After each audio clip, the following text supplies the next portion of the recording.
Now,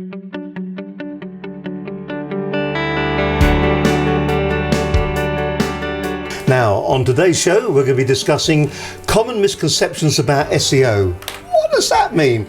Search engine optimization is what we're going to be talking about today. And our guest on today's show is Bronwyn Williamson. She's the Managing Director of Adams Marketing Agency. So because somebody can technically build a website, it doesn't necessarily mean that they've got the marketing background or acumen to really make that website work for them. With a good website, it's a process. There's two sides to making a website work online.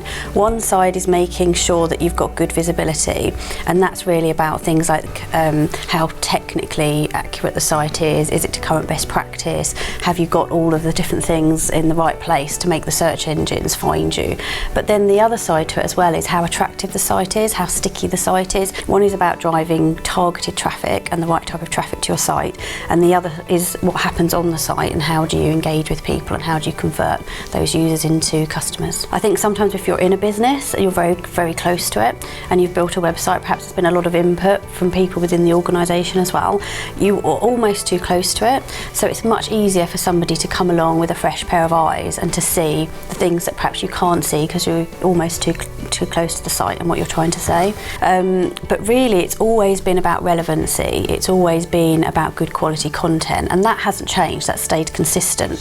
What has changed is the way that the algorithms, if you like, the sophistication of the algorithms. Really what Google's trying to do is give you back the most relevant and accurate information based on that search that you've put in. I also think that there's an awful lot that Google doesn't tell you, and that's because they don't want people to start to be deviant. They don't want you to use black hat techniques.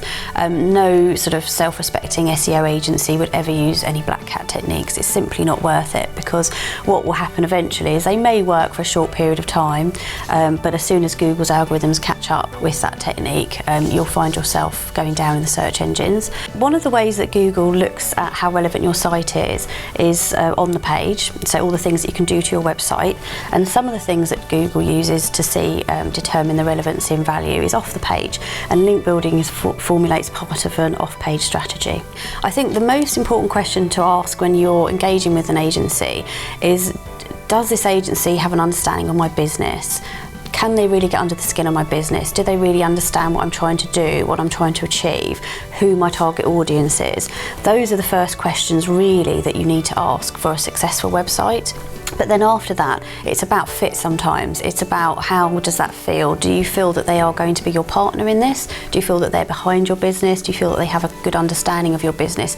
And like I say, what it is that you're trying to achieve. Another pitfall that I often see is that when your website ranks highly and when you're driving a higher volume of traffic into the site and that traffic is converting, that conversion might be a phone call, for example. Now, if you don't have a very strong call centre, if you don't have people answering the phone correctly, if you don't have people tracking and monitoring where those leads and inquiries come from, you're sort of sending everything in, but you're not dealing with it internally as a business, and that can be quite a difficult challenge as well. Key takeaways, I would say for somebody watching this show who is attempting to SEO their site, or it's something that they're thinking of doing, there's some sort of fundamental things that you should take into account. One is to spend a proper amount of time on your keyword research. That's so important to get that right.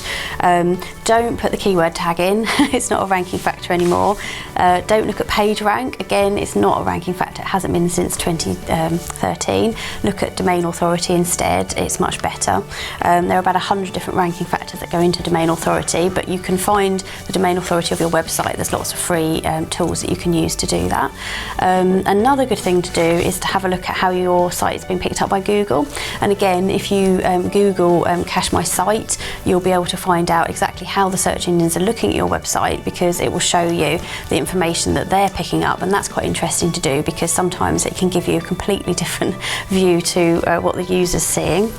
So that would be another thing that I would recommend. But probably the thing that I would look at that's most important is when you're thinking about your website, whether that's building a website or optimizing the site, is to really choose a marketing partner that you feel understands your business and can get behind your business, so that you can really meet your business objectives with the website. It doesn't just become a simple brochure site that sits there, doesn't attract traffic and doesn't convert and doesn't help you to meet your objectives for your bottom line.